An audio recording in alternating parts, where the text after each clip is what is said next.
Hello guys, आपका फिर से स्वागत है हमारे यूट्यूब चैनल पर। तो आज के इस वीडियो में हम बात करेंगे इंटरनेशनल ऑर्गेनाइजेशन के बारे में जिसमें भारत स्वयं मेंबर है या फिर फाउंडिंग मेंबर है। तो ये जो हमारा आज का लेसन है ये बहुत ही इंपॉर्टेंट है इंटरनेशनल रिलेशन को लेकर। तो इस वीडियो को हम स्टार्ट करते हैं। स्टार्ट करने के पहले अगर यूट्यूब चैनल को सब्सक्राइब नहीं किया है तो सब्सक्राइब कर दीजिएगा, साथ में बेल आइकन को दबा दीजिएगा। तो चलिए शुरुआत करते हैं। तो आज के इस वीडियो में हम कुछ 7-8 ऑर्गेनाइजेशन के बारे में डिस्कस करेंगे जिसका भारत हिस्सा है। उसके बाद जो हमारे नेक्स्ट वीडियो होंगे उसमें हम बाकी जो हमारे बचेंगे उनके बारे में हम डिस्कस करेंगे। तो अगर हम पहले बात करें कि पहला कौन सा है ऑर्गेनाइजेशन जिसमें भारत हिस्सा है, तो पहला है हमारा एल्को। ठीक है, AALCO। एल्को यानी Asian African legal consultative organisation है। ठीक है, तो अगर बात की जाए एल्को की स्थापना कब हुई थी, अगर एल्को की स्थापना की बात की जाएगी तो एल्को की स्थापना हमारी हुई थी 15 नवंबर 1956 में। ठीक, तो जो एल्को है अगर इसकी बात की जाए, इसका नेम चेंज किया गया था, AALCO कर दिया गया था बाद में, लेकिन जब इस संगठन की शुरुआत हुई थी तब इसका नाम था ALCC यानी कि एशियन लीगल कंसल्टेटिव कमिटी नाम था। अब बात कर लेते हैं कि इसके फाउंडिंग मेंबर कौन कौन है, किन कंट्रीज के द्वारा इसकी स्थापना हुई।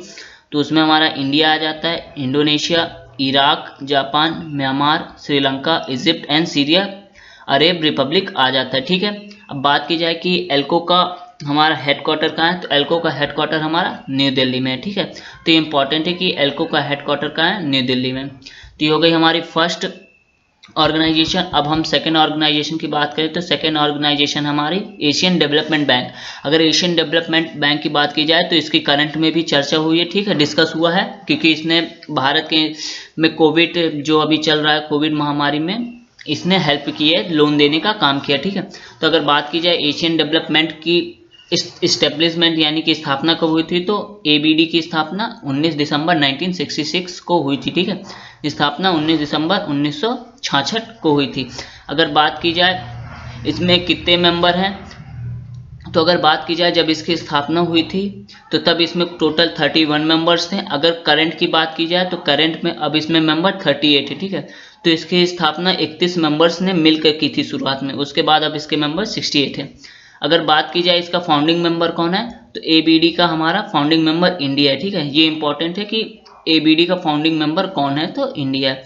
अगर बात की जाए इसका हेडक्वार्टर कहाँ है, तो हेडक्वार्टर इसका मनीला है। ठीक है, मनीला कहाँ है, फिलीपींस में। तो ये हो गया हमारा सेकेंड ABD। अब हम थर्ड की बात कर ले, थर्ड ऑर्गेनाइजेशन कौन सी है, तो थर्ड ऑर्गेनाइजेशन है हमारी AFBD यानी कि अफ्रीकन डेवलपमेंट बैंक। ठीक है, तो भारत इसका नॉन रीजनल मेंबर है। ठीक है, फाउंडिंग मेंबर या फिर एक्टिव मेंबर नहीं है, एक नॉन रीजनल मेंबर है। और इसकी स्थापना कब हुई थी, स्थापना हुई थी 1964 को। अगर इसके हेडक्वार्टर की बात की जाए तो हेडक्वार्टर इसका टूनिस यानी कि टूनिसिया में है जो कि। ठीक, तो यह हो गया हमारा थर्ड।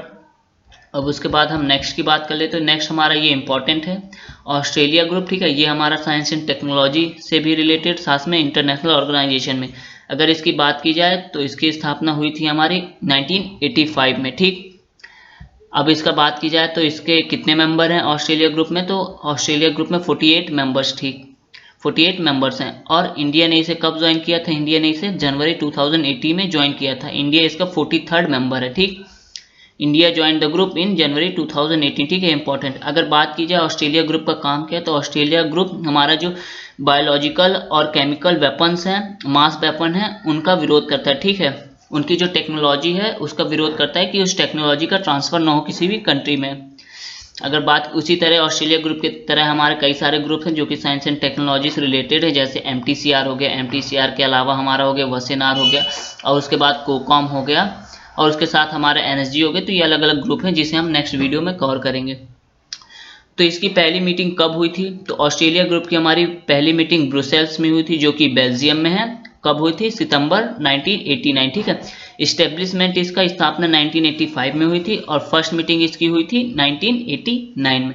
तो ये इंपॉर्टेंट है। ठीक है, उसके बाद हम बात कर लेते हैं नेक्स्ट ऑर्गेनाइजेशन के बारे में। तो हमारी नेक्स्ट ऑर्गेनाइजेशन है एशियन रीजनल फोरम। ठीक है, the association of south east Asian nation. ठीक है, जो हमारे एशिया के साउथ ईस्ट एशिया के नेशंस हैं उनका ये एक रीजनल फोरम है। ठीक है, तो इसकी स्थापना हमारी हुई थी 8 अगस्त 1967। ठीक, यानी कि 8 अगस्त 1967 को।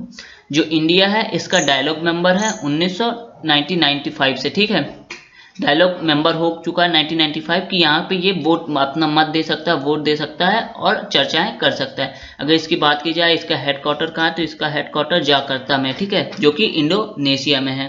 तो ये याद रखिएगा कि India become a dialogue member in 1995 Asian regional forum का।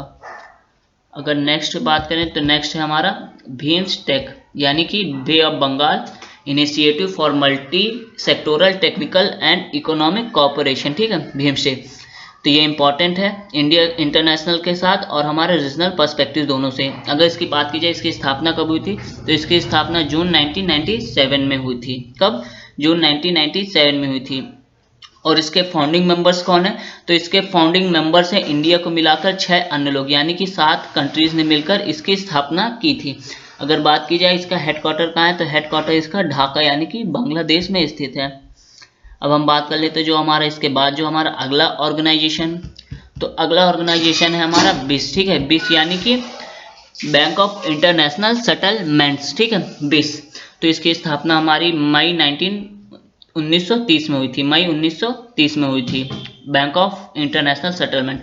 अगर बात की जाए इंडिया को जो हमारा रिजर्व बैंक ऑफ इंडिया है, इसको मिलाकर अन्य 60 देशों के सेंट्रल बैंक इसके मेंबर्स हैं, ठीक है, यानी कि ये जो हमारा फाउंडिंग ऑर्गेनाइजेशन है ये सेंट्रल बैंक का ऑर्गेनाइजेशन, जितने भी दुनिया के सेंट्रल बैंक्स हैं, जैसे भारत का रिजर्व बैंक ऑफ इंडिया को मिलाकर कुल इसके 60 अदर मेंबर हैं, ठीक है, अदर कंट्रीज के सेंट्रल बैंक।